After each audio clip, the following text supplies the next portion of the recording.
तय मानिए कि उत्तर प्रदेश में जेडीयू अलग थलग पड़ेगी।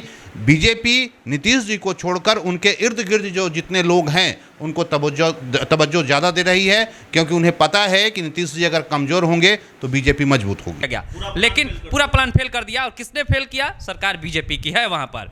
दूसरा, जीतन राम मांझी जेडीयू कोटे से आते हैं, लेकिन भाव दिया जा रहा है वहाँ पर। तो बहुत चीज़ें यहाँ से स्पष्ट हो जाती हैं कि कहीं ना कहीं बीजेपी के मन में ये बातें हैं कि जेडीयू को कमज़ोर कैसे किया जाए। तो जीतन राम मांझी हो या मुकेश सहनी हो, बीजेपी तवज्जो ज़्यादा दे रही है। दरअसल वहाँ पे मायावती, वहाँ का जो राजनीतिक वहाँ का जो जातीय समीकरण है उसमें जीतन राम मांझी महत्वपूर्ण हो सकते हैं।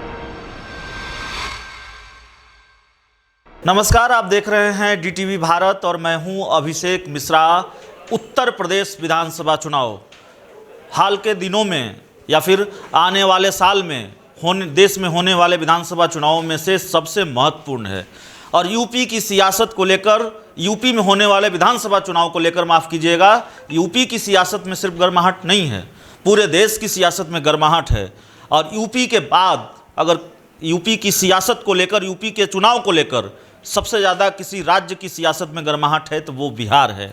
बिहार में यूपी विधानसभा चुनाव को लेकर गहमागहमी है। आज बिहार के पूर्व सीएम और हिंदुस्तानी आवाम मोर्चा के राष्ट्रीय अध्यक्ष जीतन राम मांझी ने बीजेपी अध्यक्ष जेपी नड्डा से मुलाकात की है। मुलाकात की तस्वीर अब आपकी स्क्रीन पर है और मुलाकात की जानकारी जीतन राम मांझी ने खुद दी है। उन्होंने ट्वीट किया है, आज दिल्ली में बीजेपी के राष्ट्रीय अध्यक्ष जेपी नड्डा से मुलाकात कर बिहार के विभिन्न मुद्दों पर सार्थक चर्चा की। नड्डा जी के हमेशा बिहार के विकास को लेकर चिंतित रहते हैं, यानी नड्डा जी हमेशा बिहार के विकास को लेकर चिंतित रहते हैं।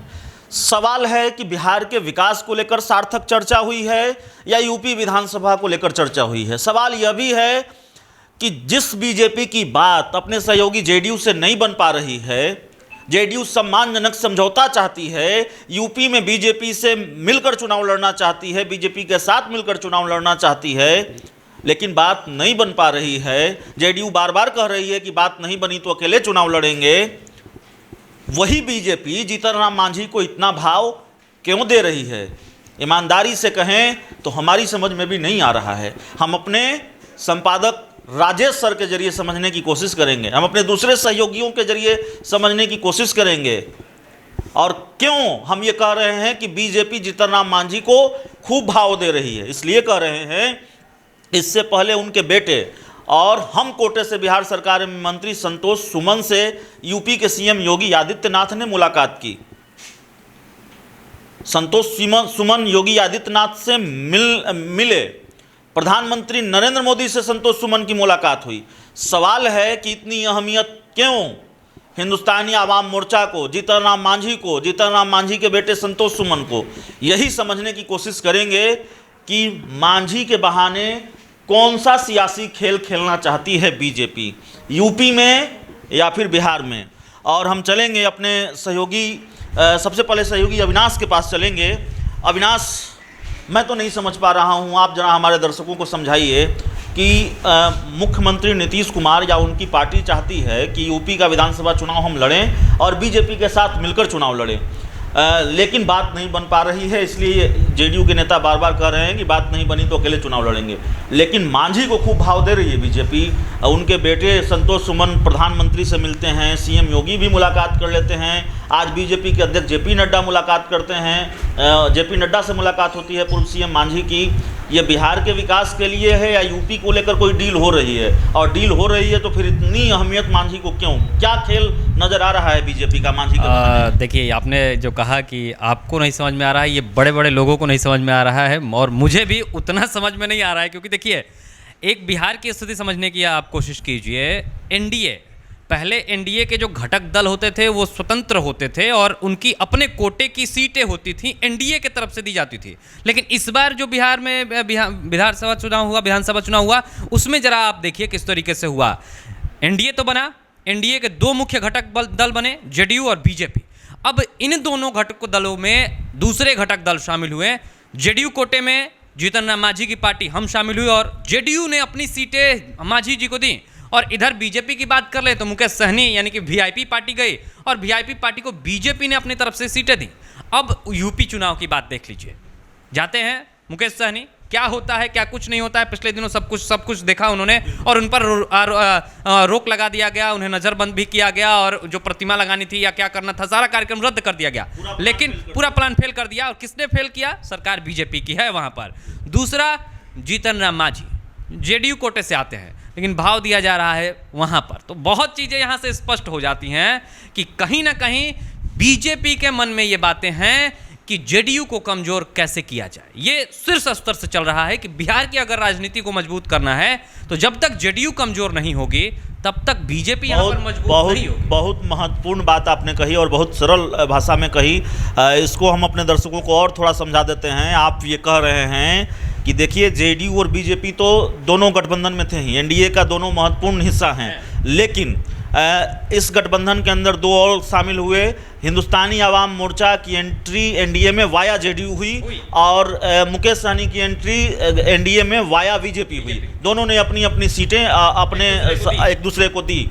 और अब अगर बीजेपी ज़्यादा अहमियत दे रही है हिंदुस्तानी आवाम मोर्चा को, तो इसलिए दे रही है कि भले ही मांझी की सबसे बड़ा सवाल यहाँ पर यही है। और देखिए, ये मैं नहीं कह रहा हूँ, राजनीतिक पंडितों से भी अगर आप बातचीत करेंगे, राजनीतिक विशेषज्ञों से भी बातचीत करेंगे, तो उनके दिमाग में भी यही बातें चल रही हैं। और मैं अभी कुछ आर्टिकल पढ़ रहा था कि जीतन राम मांझी ने पिछले सप्ताह जब इनकी राष्ट्रीय कार्यकारिणी की बैठक हुई तब भी इन्होंने कहा कि नहीं, यूपी में चुनाव लड़ेंगे और अकेले लड़ेंगे या गठबंधन बन गया तो गठबंधन के साथ लड़ेंगे। कोशिश चल रही है कि बीजेपी से गठबंधन हो, गठजोड़ हो, 1-2 सीटें ही मिले लेकिन हम बीजेपी में एंट्री करें। ये जीतन राम मांझी के भी दिमाग में है कि कैसे हम वहाँ, और उधर बीजेपी की अगर माने तो बीजेपी के दिमाग में ये बातें चल रही हैं कि कैसे जेडीयू कोटे से जो लोग हैं उनमें कैसे सेंधमारी की जाए और कैसे इधर की बातें ऐसे, मतलब आप ये समझिए एक डमरू है, उसको चलाने के लिए प्रयास किया जा रहा है कि दोनों तरफ से बचे। तो कल तक जो जीतन राम मांझी प्रधानमंत्री नरेंद्र मोदी पर बीजेपी के खिलाफ हमलावर होते थे, वो अब दिल्ली दरबार में हाजिरी लगा रहे हैं बीजेपी के दरबार बंदी पर सवाल उठा रहे हैं। दिल्ली में उन्होंने कहा है कि बिहार में शराबबंदी से पहले जितनी शराब बिकती थी उससे ज़्यादा शराब अब बिक रही है। और यही अब दिल्ली में ही नहीं, इससे पहले देखिए एक बात वो लगातार कहते रहे हैं, गरीबों को सबसे ज़्यादा टारगेट किया जाता है इसमें। अगर जो पकड़े जा रहे हैं, जिनको सजा हो रही है, जिनको पकड़ा जा रहा है, वो सबसे ज़्यादा गरीब ही हैं। तो उनकी जो बातें हैं, शराबबंदी पर सवाल और यूपी में मिलाप या मिलने की कोशिश, बहुत चीज़ें कह रही हैं, ये तस्वीरें बहुत कह रही हैं। और ये बहुत महत्वपूर्ण बात अविनाश ने कही। ये कहा कि देखिए, एनडीए तो पहले से 2 गुटों में है।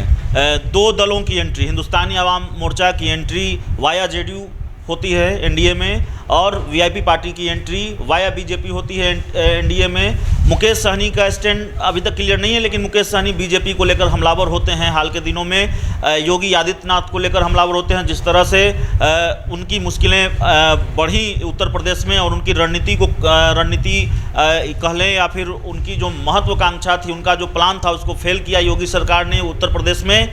और जीतन राम मांझी जेडीयू कोटे से वाया जेडीयू उनकी एंट्री एनडीए में होती है, लेकिन वो अब बीजेपी के करीब जाते दिख रहे हैं, बीजेपी के दरबार में लगातार हाजिरी लगाते दिख रहे हैं, बीजेपी के लिए बैटिंग करते दिख रहे हैं। यह भी सवाल है, इसके भी संकेत हैं। तो क्या जेडीयू एनडीए में, अगर एनडीए 2 गुटों में है, तो क्या जेडीयू अलग थलग होती हुई नज़र आ रही है? जीतन राम मांझी भी बीजेपी के पाले में चले गए हैं या जाते हुए दिख रहे हैं? इसको थोड़ा और हम समझने की कोशिश करेंगे। हमारे साथ हमारे सर होंगे, राजेश सर होंगे, उनके जरिए हम समझेंगे।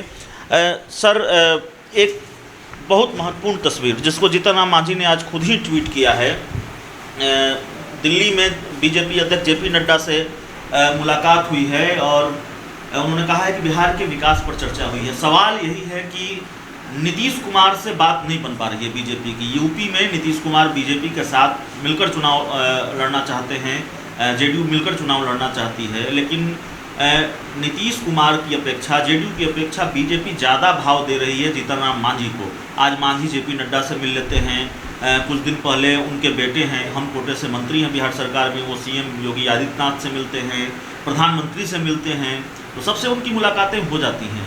देखिए, मुख्य रूप से अगर भारतीय जनता पार्टी की बात कर लें तो उत्तर प्रदेश में जो चुनाव है काफ़ी महत्वपूर्ण है। प्रधानमंत्री उसी स्टेट से जीत कर आते हैं, वाराणसी से वो जीत कर आते हैं। इसके अलावा अगर बात कर ली जाए, अगर उत्तर प्रदेश में भारतीय जनता पार्टी अपनी सत्ता खोती है तो आप समझ लीजिए सीधे सीधे प्रधानमंत्री की प्रतिष्ठा पर आँच आएगा। तो बीजेपी अपने तरीके से और बड़े ही सधे हुए कदमों से एक एक कदम फूक फूक कर रख रही है। जेडीयू का भी प्लान है कि हम उत्तर प्रदेश में चुनाव लड़ें, लेकिन जो आप कह रहे हैं वो सच्चाई है। जनता दल यूनाइटेड को वहाँ पर भारतीय जनता पार्टी कोई सीट देने नहीं जा रही है। ये चुनाव मिलकर नहीं लड़ने जा रहे हैं। हालांकि जेडीयू की कोशिश है, केसी त्यागी लगातार कोशिश कर रहे हैं और पिछले दिनों आपको याद होगा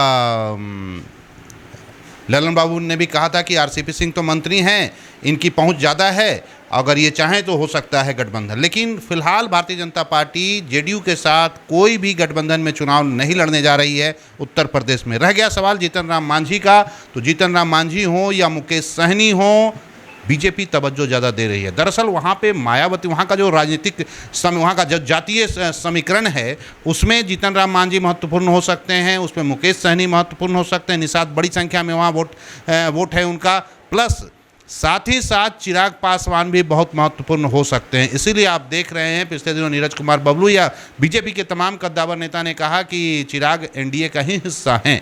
तो वैसे स्थिति में बीजेपी एक एक कदम फूक फूक पर रख रही है और आगे आने वाले दिनों में आप देखिएगा जेडीयू का कोई वहाँ पर मिलकर चुनाव नहीं लड़ने जा रही है बीजेपी। साथ ही साथ तवज्जो ज़्यादा देने का मूल वजह ये है क्योंकि उन्हें लग रहा है कि अगर नीतीश जी को कमज़ोर करना है तो वैसे स्थिति में आपको वहाँ पे मांझी जी जैसे जो कि यहाँ के एक सहयोगी घटक दल हैं, तो मांझी हो, मुकेश सहनी हो, इनको तवज्जो देना होगा क्योंकि बीजेपी चारों तरफ से फील्डिंग कर रही है नीतीश के इर्द गिर्द। वैसे स्थिति में आज जिस तरह से मांझी की मुलाकात होती है जेपी नड्डा से, और मुकेश सहनी भी इससे पहले कई बार कोशिश कर चुके हैं, उनके बेटे हैं संतोष मांझी, वो भी मुलाकात कर चुके हैं। तो निश्चित रूप से ये तय मानिए कि उत्तर प्रदेश में जेडीयू अलग थलग पड़ेगी।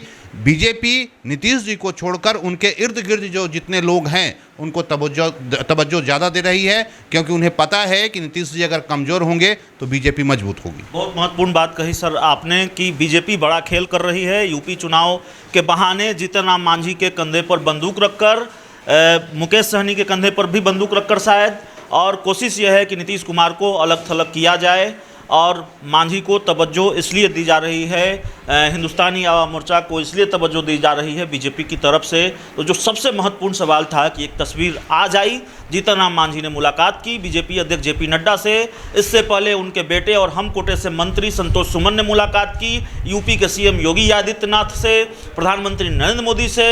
सबसे अहम सवाल कि हिंदुस्तानी आवाम मोर्चा को इतनी अहमियत क्यों दी जा रही है बीजेपी की तरफ से, और जवाब यही कि नीतीश कुमार को अलग थलग करना है।